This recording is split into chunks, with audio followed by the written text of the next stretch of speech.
Now in this example, we're going to have a monomial, the square root of 3n, multiplying to our binomial, which is the 3 square root of 6n to the 6th power plus 4n. Here's our two terms that are inside the parenthesis. So when we're multiplying, we're basically distributing the square root of 3n to these two parts inside the parenthesis. So let's distribute.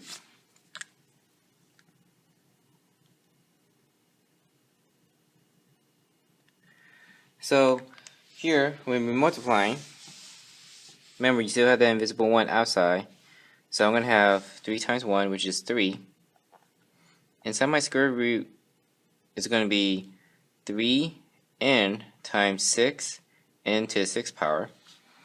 Now since this is positive times positive, I'm going to write plus here. So 1 square root of 3n times 4n. So basically this outside will multiply with this outside. So I'm going to have 4n and then the square root of 3n. Now I didn't multiply anything inside the radical because this part right here, the 4n, was just the outside number with no radical. So I just multiply the 4n with the 1 and then carry the square root of 3n.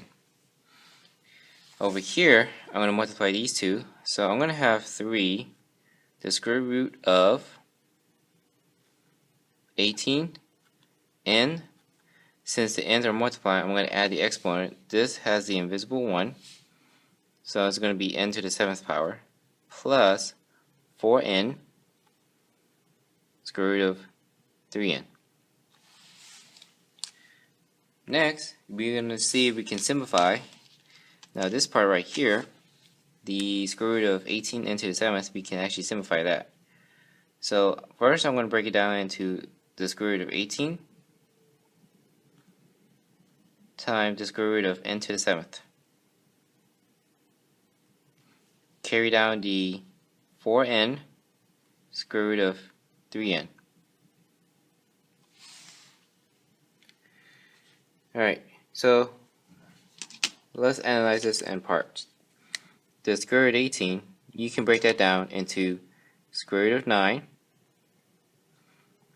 times square root of 2. The square root of n to the 7th, not a perfect square, so I'm going to break it down into 2 n's. Now if I start off with 7, because the reason I'm breaking it down is because 2 cannot go into 7. If I take 1 away from 7, I'm going to have 6, which 2 can go into 6. So we're going to have square root of n to the 6, while square root of n to the 1 power. And everything else, I'm just going to bring it down. So the 3 plus 4n square root of 3n.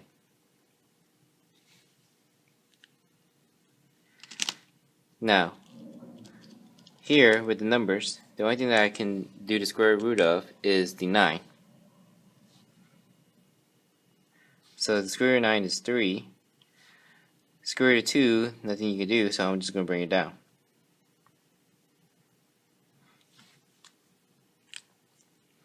Now for the n's, the only thing I could do for the square root is n to the 6th power, because my invisible 2 can go in n, the exponent inside, as a whole number, which is 3 times. So it's going to be n to the 3rd power, while I'm going to bring down the square root of n to the 1 power, because you cannot do the square root of it, multiplying, and then I'm going to bring down everything else. This 3 that was outside originally will multiply with this other 3, bring down to plus 4n square root of 3n. Alright, now what I'm going to do is multiply the outside parts for the left side only. I'm not going to mess with the right side. So I'm going to do 3 times n to the 3rd, which will be 9 n to the 3rd. And then I'm going to have the inside, the radicals, be together. So it's going to be 2n inside the radical. bring down the plus 4n 3 square root of 3n. Now, just like how we did with adding and subtracting, I cannot combine these two because they are not like radicals. The left term is the square root of 2n, while the right term is the square root of 3n. They're not like terms, so I cannot combine them. I'm just going to leave it like this. And that will be our final answer. So let me box that up.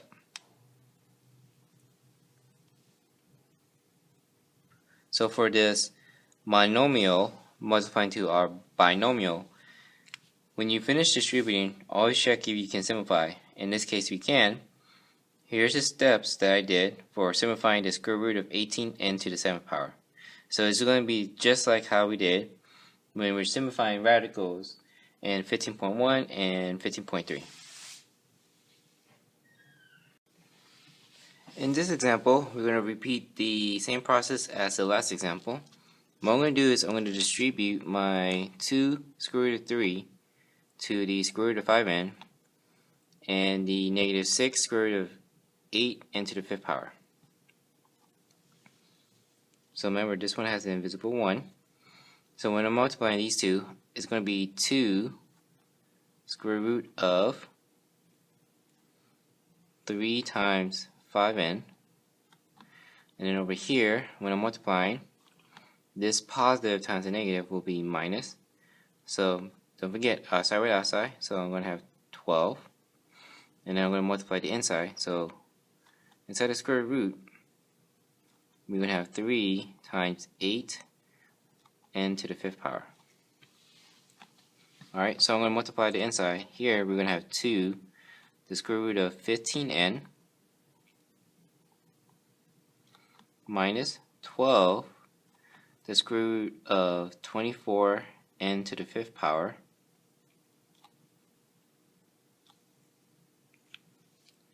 now here you're going to analyze which part that we can simplify inside our square root. So the only thing that we can simplify is the 24n to the 5th power.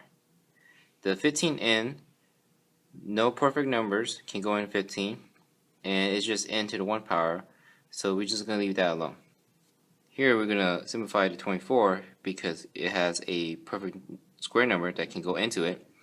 And we also have n to the 5th, which we can simplify by bringing it up into 2 n's.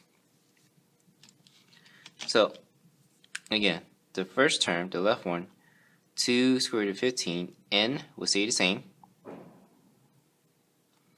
minus 12.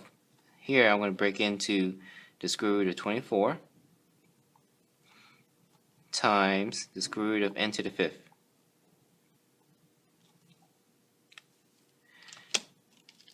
So let's simplify the square root of 24. We can break that into 4 square root of 4 times square root of 6. Now for the n's, I'm going to break it down. So the first n, if I take 1 away, I'm going to have 4 left, which 2 can go into as a whole number. And then the 1 I took away, so n to the 1 power, inside the square root.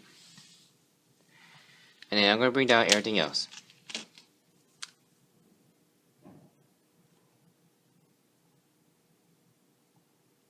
And then don't forget this negative 12 or minus 12. Alright, so analyzing this in parts, I can do the square root of 4, which is just 2. You cannot do the square root nor simplify, so I'm going to bring it down. So square root of 6. And let's take a look at the n's. So the only one that I can do the square root of is n to the 4th power. So the square root of n to the 4th will be n squared. This one I cannot simplify nor do the square root, so I'm going to bring it down. And then I'm going to bring down everything else that I did not simplify nor change. So this negative 12 is multiplying with the 2, and then 2 square root of 15n. Alright, so anything on the right side the negative 12. The 2 and the n squared will multiply, and the ones with the radical will be together. So the square root of 6 and the square root of n. So here, negative 12 times 2 times n squared will be negative 24 n squared. And then I'm going to combine my radicals, 6n inside 1 square root, and then I'm going to bring down 2 square root of 15n. These two terms don't have like radicals, so I'm not going to combine them. I'm just going to leave it like this, and this will be my final answer. 2 square root of 15n minus 24n squared square root of 6n.